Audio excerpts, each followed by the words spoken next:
شہ نشین بتشریف فرما حجت الاسلام مولانا اشرف علی گرابی صاحب،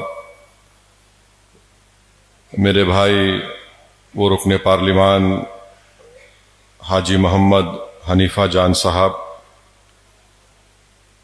مہمان خصوصی جناب مولانا علی حیدر فرشتہ صاحب، جناب مرزا ریاض الحسن افندی MLC صاحب، جناب عباس آغا صاحب، جناب جان بن صابر صاحب، جناب حیدر موسوی صاحب، جناب سہیل حسین صاحب،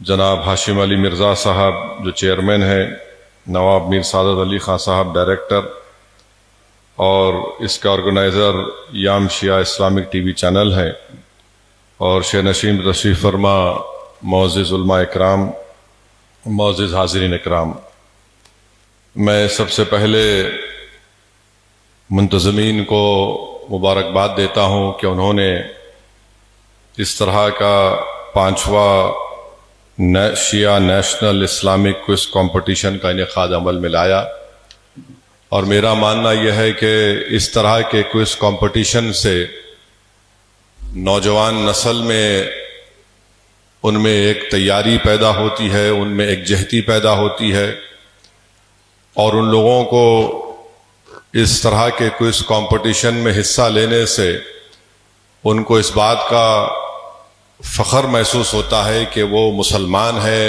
ان کا مسلک شیعہ ہے، اور ان کو اپنے مسلک اور اپنے دین کے بارے میں، دین اسلام کے بارے میں معلومات حاصل ہوتی ہیں۔ اور اس طرح کے کوئز کمپٹیشن میں جو ہمارے بیٹیاں اور بیٹے حصہ لیتے ہیں، وہ عمر کے جس حصے میں ہے، اس عمر کے حصے میں اگر وہ جن چیزوں کو یاد کر لیتے ہیں، میرا ماننا یہ ہے کہ اس دین میں تاثیر یہ ہے کہ اگر نوجوان نسل کو ہم اس دین کے معلومات ان کو فراہم کرتے ہیں یا ان کو حاصل کر لیتے ہیں، تو وہ زندگی بھر وہ دماغ میں ان کی رہتی ہے، ان کی زندگی کے طور طریقے میں آسانی پیدا ہوتی ہے۔ تو میں مبارکباد دیتا ہوں منتظمین کو کہ اس طرح کا ایک کلہن سطح پر انہوں نے ایک تیسرا شیعہ کوئز کمپٹیشن کا انعقاد عمل میں لایا، اور مجھے ابھی جناب عباس صاحب بتا رہے تھے کہ 3000 سے زیادہ نوجوانوں نے، ہماری بیٹے بیٹیوں نے اس میں حصہ لیا۔ اس میں سے 20 یا 22 کوالیفائی ہوئے ہیں، جس میں ماشاءاللہ 18 ہماری بیٹیاں ہیں اور 2 ہمارے بیٹے ہیں۔ تو میں ان تمام جنہوں نے کوالیفائی کیا ان تمام کو مبارکباد دیتا ہوں۔ اور ابھی میں بیٹھ کر ایک سوالات اور جوابات اس کمپٹیشن کے سن رہا تھا، تو یقیناً یہ ایک بہترین طریقہ ہے جس سے ان کے علم میں اضافہ ہوگا، اور میں پھر سے مبارکباد دیتا ہوں۔ اور یہ بہت ضروری ہے کہ اس دور میں جہاں پر ہمارے نوجوان سب سے پہلے ان کی زندگی میں اگر رکاوٹ پیدا ہوتی ہے تو سیل فون سے، آئی پیڈ سے ہوتی ہے۔ آج افسوس کے ساتھ کہنا پڑتا ہے کہ بہت سے ہمارے گھر میں، ہمارے گھر کے ماحول میں لوگ پڑھنا بھول چکے ہیں۔ آج کتابیں اٹھا کر کوئی پڑھتا نہیں ہے۔ ہر ایک کو یہ شوق ہو گیا ہے کہ وہ یا تو کسی کا ویڈیو سن لیں یا پھر کسی اور چیزوں کا اس کو دیکھتے رہیں، جس سے نہ تو ان کے دین کو فائدہ ہوتا، نہ ان کے ایمان کو فائدہ ہوتا۔ مگر یقیناً اس طرح کے کمپٹیشنز کا انعقاد عمل میں لایا جانا یہ ایک بہت اچھی چیز ہے، قابل مبارکباد ہے، اور میں آپ کو مبارکباد بھی دیتا ہوں۔ اور آپ جانتے ہیں کہ میں جس جماعت کا سپاہی ہوں، مجلس اتحاد المسلمین۔ مجلس اتحاد المسلمین ہمیشہ سے یہ کوشش کرتی آئی ہے کہ مسلمانوں میں اتحاد اور اتفاق قائم رہے۔ مجلس اتحاد المسلمین کی ہمیشہ کوشش یہی رہی ہے اور آگے بھی رہے گی کہ ہم اپنے اپنے مسلک پر چلیں، اپنے اپنے فقہ پر چلیں، مگر جہاں پر ہم کو مل کر چلنا ہے وہاں پر ہم تمام کو اپنے ساتھ مل کر چلنا ہے۔ میں جانتا ہوں اس بات کو کہ چاہے شیعہ ہو یا سنی ہو، ان میں بھی ایسے قسم کے لوگ ہیں جن کو ہم شدت پسند کہنا غلط ہے، جو صرف نفاق کی کیفیت پیدا کرنا چاہتے ہیں. ان سے ہم کو بچ کے رہنا ہے. فقہی اختلافات ہیں، شیعہ ہو یا سنی ہو، اللہ کو ماننے والے ہیں،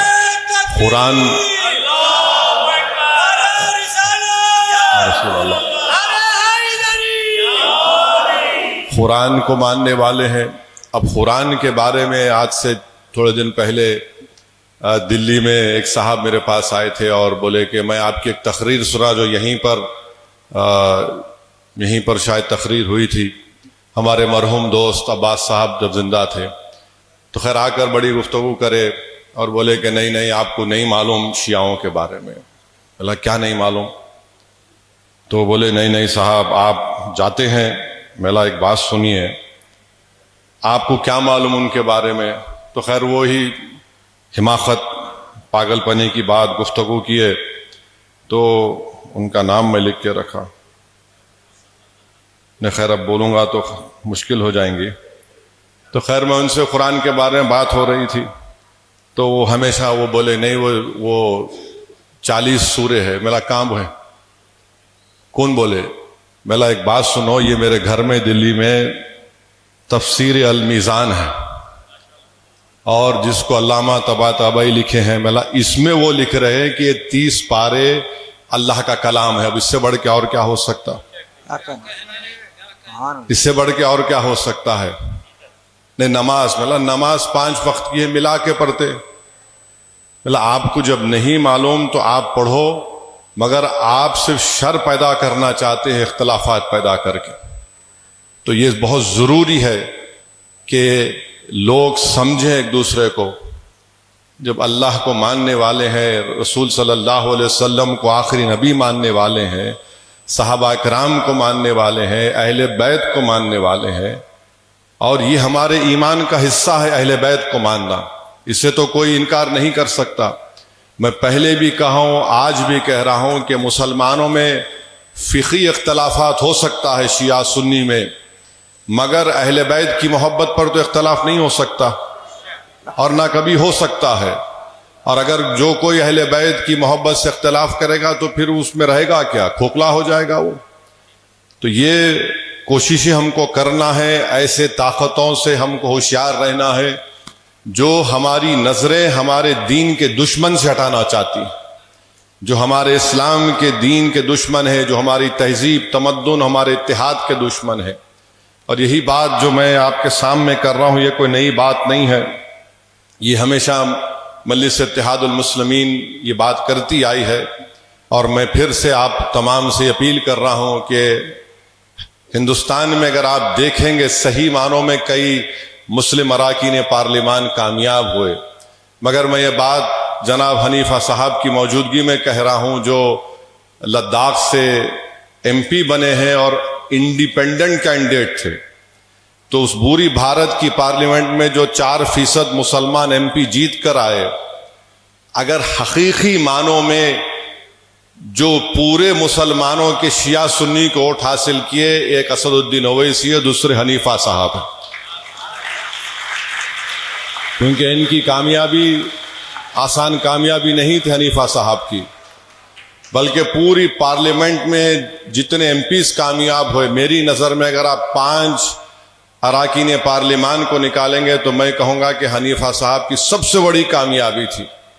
اور وہاں پر BJP نے ایڑی چوٹی کا زور لگایا کہ ان کو کامیاب نہیں ہونا دینا چاہیے، مگر الحمدللہ وہاں پر تمام لوگ متحد ہو گئے.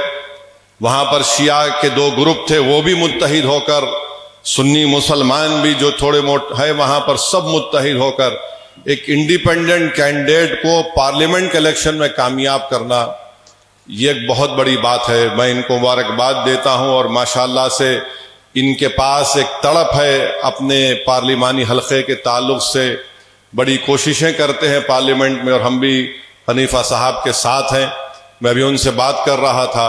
تو بہرحال میرے عزیز دوستوں اور بزرگوں، میری آپ سے اپیل ہے کہ ہم تمام کو اپنے اتحاد کو مضبوط کرنا ہے. یقیناً ہم اپنے اپنے مسلک پر چلیں گے، اس میں کوئی اختلاف نہیں ہے، مگر ہماری نظریں ان سے کبھی ہم نہیں اٹھا سکتے جو ہمارے کھلے دشمن ہے۔ مثال کے طور پر وقف کا قانون بنانا چاہتی ہے بی جے پی کی حکومت۔ اگر خدا نہ خواستہ یہ قانون بنے گا تو نہ سنیوں کے پاس کچھ بچے گا نہ شیعوں کے پاس کچھ بچے گا، ہر چیز حکومت اس کو قبضہ کر لے گی، حاصل کر لے گی۔ مگر میں آپ کو ذمہ داری کے ساتھ بول رہا ہوں کہ 99% سنی اور شیعہ اس وقف بل کی مخالفت کر رہے ہیں۔ الحمدللہ مگر 1% ہیں جو ابن الوقت ہیں، ان کے لیے ضروری ہے کہ حکومت کو سلام کرنا، نمستے کرنا، جھکنا، خیر کوئی بات نہیں، مگر 99% سنی اور شیعوں نے مل کر اس وقف بل کو ریجیکٹ کیا ہے، کیونکہ سب جانتے ہیں کہ حکومت کا مقصد قانون بنانا وقف کی جائیداد کو بچانا نہیں ہے، بلکہ وقف کی جائیدادوں کو چھیننا اس کا مقصد ہے، چاہے وہ درگاہ ہو، خانخواہ ہو یا کوئی چیز بھی ہو، مساجد ہو، چاہے مساجد شیعہ کے ہوں یا سنی کے ہوں۔ تو یہ حکومت بی جے پی کا مقصد ہے، اور ہم اپنے اتحاد سے انشاءاللہ تعالی ان کو شکست دیں گے۔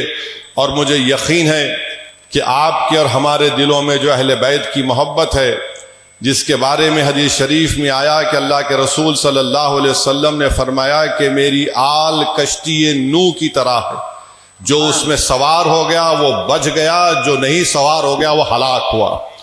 تو ہم اہل بیت کے ماننے والے ہیں، ہم کو اس بات کا فخر ہے۔